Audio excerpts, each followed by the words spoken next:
The idea for Homemade Highlights came as we were planning our Olympics coverage. We knew that we wanted to do something a little bit irreverent, a little bit funny for video. And we were also struggling with the fact that there was no way we could show footage of the events as they happened. Adam Thompson, the sports editor for WSJ.com, and I were talking about this, and kind of suddenly out of my mouth came this idea of, what if we did it with sock puppets or something homemade in a way that really crudely approximated what was going on? And Adam laughed, I laughed, and we took it to Sam Walker, the sports editor, who also laughed. And kind of risking our jobs, we took it to successively hire bosses who also thought it was a funny thing that we should pursue. So we kind of kept it in the plan as the other plans were germinating, and people really kept asking about this, asking if we were really going to do it. So we decided to. I got in touch with people I knew who were crafty and in sort of the art teacher, theater people community. And the search led me to a woman named Amy Taylor, who has built all of the sets. She came with genius ideas, and we took her sketches and asked for a little bit of budget approval, which was miraculously granted. And then suddenly in a couple weeks, we had what you see here. It's kind of a ragtag crew. We were like a snowball that sort of gathered people in motion as we rolled downhill. And the process for putting one of these together takes actually a pretty incredible team of people. The way that it works is we decide what's newsworthy or what people might want to see or what we can kind of reasonably render with puppets. We work with Amy Taylor, who is our set builder, to come up with the sets. We have puppeteers on the sports desk who actually animate things. Ben Cohen writes scripts for us. He's another employee in the sports desk who is really amazingly witty and great.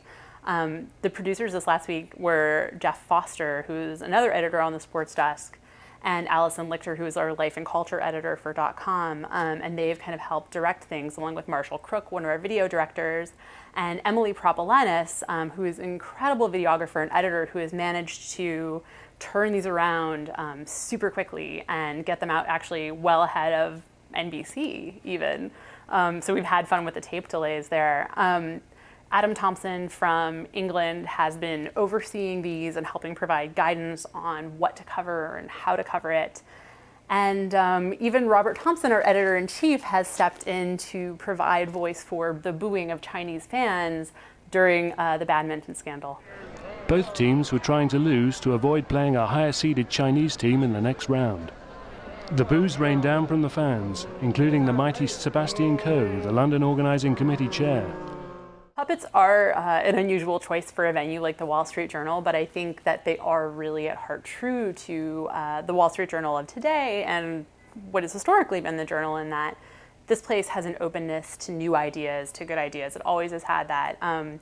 You know, on the .com side, Raju Narasetti, our managing editor, and Alan Murray, our executive editor, are both really encouraging experimentation, and they're willing to take risks and let you take risks and run with projects, regardless of who you are and where you come from. And that's really true in the newsroom at large. I think anyone can have an idea for a story. Anyone can have an idea that for a project or something that comes forward. And I think that's a really important part of the Journal. And so I, in my normal life, am an editor in the newsroom focusing on our management and careers bureau. And yet we're totally allowed to pursue things like this that are good for the overall organization.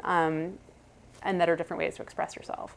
Oh, will our next Olympics feature homemade highlights? It's possible. You may even see them before that. There's a lot of news going on this year. We have a Libor scandal that is perhaps calling out for some clothespin puppetry, and also a presidential campaign, but you'll just have to tune in and see. The day belonged to Gabby Douglas, the flying squirrel.